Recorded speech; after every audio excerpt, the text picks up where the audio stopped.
Ladders have been used for thousands of years, and improper use of ladders continues to be a significant source of injury in both the workplace and our homes. Each year in Alberta, close to 1,000 reported workplace injuries can be attributed to ladder falls. A handful of these injuries have resulted in fatalities due to the severity of the fall. It's an alarming fact requiring education and training of workers and homeowners before it can be brought under control.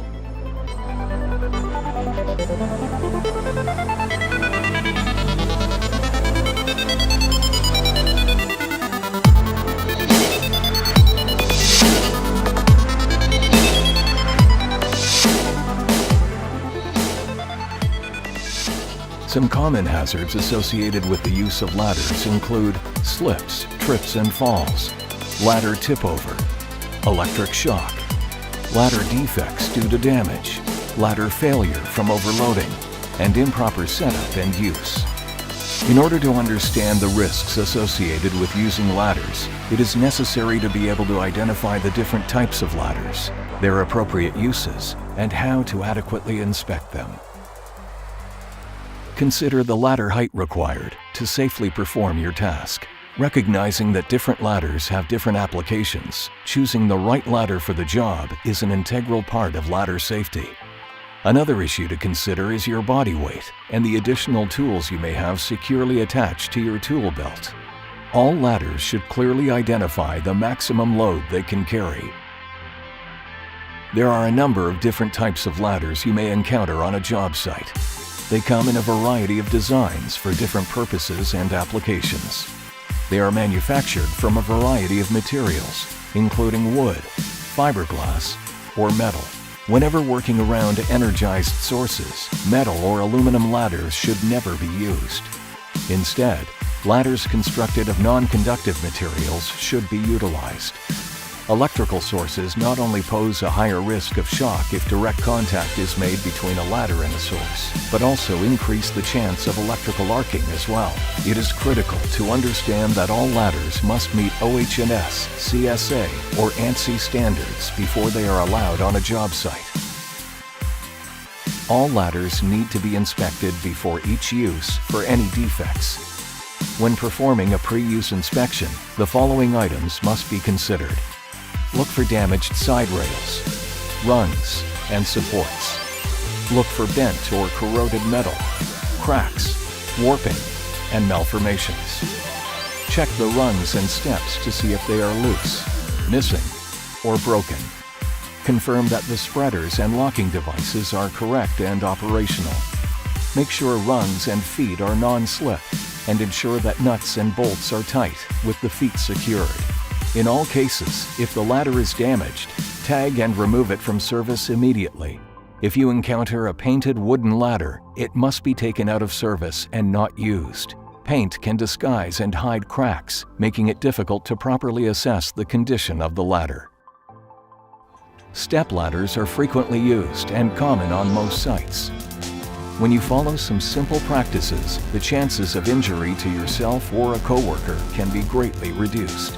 When setting up a step ladder, open the legs fully. Ensure spreader bars are locked, and check its stability with a rocking motion to ensure all 4 legs are on firm and level ground. When climbing up or down a step ladder, always face the ladder. Unless otherwise stated by the manufacturer's specifications, never work from the top 2 rungs of a step ladder. Whenever possible, consider having another worker hold the base to further stabilize the ladder. Never use a stepladder for uses it was neither intended nor designed for, such as a brace or to support a work platform or plank. Extension ladders pose several issues that must be taken into consideration when being used. Their height and the fact that they rely on another object for support at both their base and their extended resting point. When erecting an extension ladder, always ensure secure footing and slip-resistant feet. Follow the 4:1 ratio. For every 4 feet of vertical height, place the base out horizontally at least 1 foot. You must extend the resting point of the ladder at least 1 meter above the landing platform for safe access and egress. Before climbing the ladder, the locking ladder hooks must be engaged and secured with the proper amount of overlap in place for each ladder section, as per manufacturer's specification and the OH&S code. It is considered a safe practice to secure the base of a ladder. Extension ladders must be secured at the top to prevent the ladder from slipping or being blown over. When an extension ladder is not secured at the top, another worker must hold it in place while being used or until it is secured. Scaffold ladders are often misused by working off of them. These ladders are designed for ascending to or descending from working platforms only. Never work from them, and always keep access to them clear of tools or debris at both top and bottom. When working from a ladder at a height greater than 3 meters, it is legislated through Alberta Occupational Health and Safety that personal fall protection must be used. In situations where the use of fall protection is not reasonably practical, an exemption may be made if the work is a light-duty task of short duration at each location. The worker's center of balance is at the center of the ladder at all times, even with an arm extended beyond the side rails of the ladder, and the worker maintains 3-point contact whenever the worker extends an arm beyond a side rail. Regardless of ladder type, maintaining 3-point contact is a requirement at all times. As we have 2 hands and 2 feet, 3 of these appendages should be in contact with the ladder at all times. Never rush, and always be cognizant of the 3-point contact rule whenever on a ladder. As for most tasks on a job site, using ladders also requires proper personal protective equipment, which is often overlooked. Having the proper work boots with a good grip and heel can become the difference in maintaining traction or slipping and falling. The following best practices will help prevent fall hazards associated with ladder use in high traffic or obscured areas such as a doorway. Never allow anyone to work or walk underneath a ladder. Always set up a barricade in these areas. Or when necessary, use personnel to direct traffic away from the ladder. When using any ladder, it is important to recognize and abide by the appropriate load ratings and never overload the ladder. The following simple guidelines will help prevent ladder overload. Only stand one person at a time on a ladder. Never carry items up a ladder. Use tools specifically designed to raise loads instead of carrying them. Know the ladder's load limits and follow them. At times, the length of a ladder or working in tighter or congested areas may constitute the requirement of having additional people carry and erect the ladder. When ladders are not in use, they require proper storage to ensure they are not damaged due to unnecessary strain or exposure to the elements. Wood ladders should be stored in a dry, well-ventilated area.